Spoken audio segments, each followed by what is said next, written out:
Tractor party होनबानो रायजोफोरा फोथायला बेनिखायनो फैबाय थानाय आसाम एसेम्ब्लिनि इलेक्शनाव इउपिपिएलआ बिग जिर' मारिगोना दिनै 100% क्लियार जाबाय आरोखि।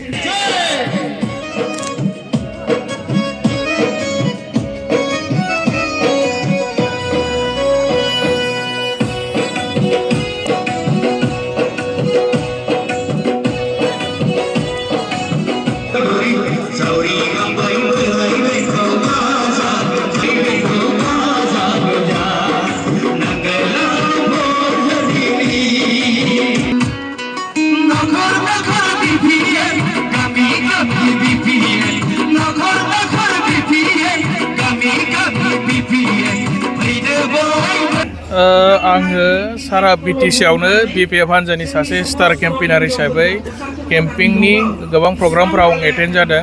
15टा एसेम्ब्लि सिट दङ जोंनाव, गासैयावबो बेरायदों आरो दिनै आङो क'क्राझार जिल्लानि सिङाव थानाय 3 नं क'क्राझार एलएसिआव आं फैदों आरो बावहाय जोंहा हाग्रामा महिलारि सारनि मेडाम शिउलि महिलारिया बिजाथि महरै दिनैहाय बावहाय फोसावदिं मेलाव बाहागो लाफैदों आरो आङो बेखौनो रायजोफोरनि खुगानिफ्राय खोनाबाय जे बावहाय बिर'धि पार्टिनि जेबो खामानि गैला आरो दा लरेन्स इस्लारिया बावहाय इउपिपिएलनि जानानै गेलेदोंमोन।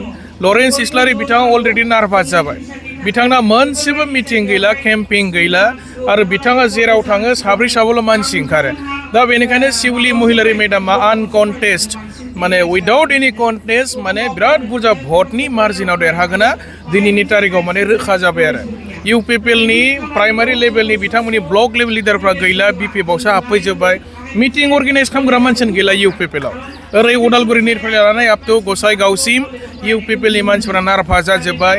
रायजो राजाफोरा बिसोरखौ फोथाया, बिसोरो थांनाय 5 बोसोराव रायजो राजाखौ माने गोबां खोथा बुंनानै थगायै रायजो राजानि थाखाय डेभेलपमेन्टनि जेबो खामानि मावनो हायाखिसै, जायनि थाखाय दिनै इउपिपिएल होनबानो रायजोफ्रा फोथायला, ट्रेक्टर पार्टी होनबानो रायजोफ्रा फोथायला। बेनिखायनो फैबाय थानाय आसाम एसेम्ब्लिनि इलेक्शनाव इउपिपिएलआ बिग जिर' मारिगोना दिनै 100% क्लियार जाबाय आरोखि। मोनसेबो समस्थियाव देरहाया आरो जेरावबो बिथांमोना कन्टेस्ट खालामनो हानायनि केपासिटि गैला बिटिसिआवहाय। बिपिएफनिफ्राय 11 जन केन्डिडेट होनाय जादों, एनडि हिसाबै 4, गासिबो देरहागोना क्लियार जाजोब्बाय। जोंनि बिटिसिआवहाय माने बिर'धि पार्टिया जेबो खामानि गैया, बावहाय सोलिया। बिपिएफनि सरकार दङ हिसाबै भिसिडिसिआ जोंनि, सरकारा जोंनि, सिबा जोंनि, इएमफ्रा जोंनि, एमसिएलएफ्रा जोंनि, बेखौ रायजोफ्रा मोजाङै मिन्थिगौ जे डेभेलपमेन्टनि खाथिराव सरकारजों थायोब्लासो जौगानो हायो।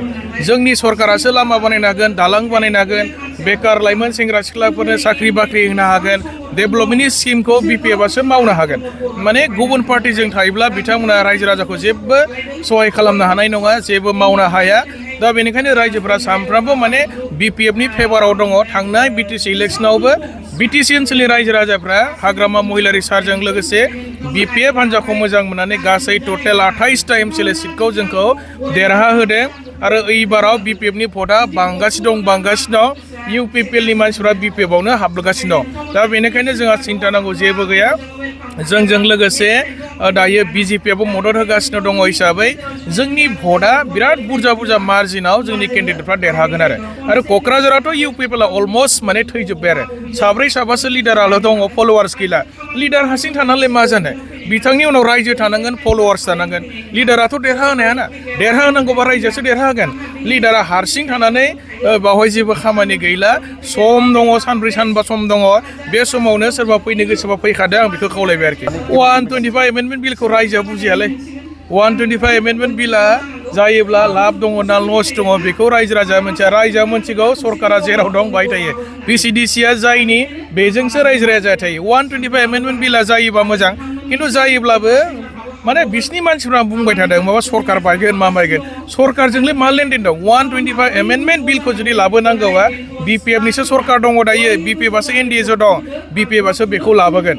UPPLआ बेखौ लाबोनो हानायनि जेबो लामा गैया लाबोनांगौबा जोंसो लाबोगोन जोंनि सरकारा लाबोगोन BPFआनो जोंहा स्टेटआव माने गभर्नमेन्ट दानायाव BPFआ किं मेकार जागोन आरो BPFआ खमैबो साथामनिफ्राय साब्रै मिनिस्टार मोनगोना क्लियार जाबाय आरो स्टेटनिफ्राय लाइमोनफोरनो 2 लाख होनायखौ जों बयनोबो होजोबनो हायाखै 5,000 जोनो होनाय जादों टटेल इलेक्सन जोबनायनि उनाव जोंहा लाइमोनफोरनि नामाव एबाराव 300 कोटी थाखा माने सेंसन खालामगोन एबाराव 15,000 जन लाइमोन सेंग्रा सिख्लाफ्रा मोनगोन आरो जों होनायनि सिस्टेमखौ एसे माने आलादा रोखोमै होनो थाखाय चिफ सारजों आं दाखालि बावैबो एसे रायलायखाबाय 15,000 जन लाइमोन सेंग्रा सिख्लाफ्रा एबाराव मोनगोन आरो माबा मोनसे बेपार मावना जानो थाखाय बिजनेस मावना जानो थाखाय बिथांनो बेबायदि होनाय जागोन जोङो बेखौ इलेक्सन जोबनायनि उनाव जोङो प्रसेस खालामगोन आरो अपोजिशना बे स्किमखौ लानानै अपोजिशना 2 लाख थाखाखौ लानानै गोबां खोथा बुंदों अपोजिशनाथ' खुगायाव जाफाय बेखौ बुंखागोनब्रा दा बिथांमोननि बुंनायखौलाय जोंलाय मानो नांगौ दा अपोजिशनाथ' बुंखागोन ना दा अपोजिशना बुंदों बेयो बेंकनि लन नङा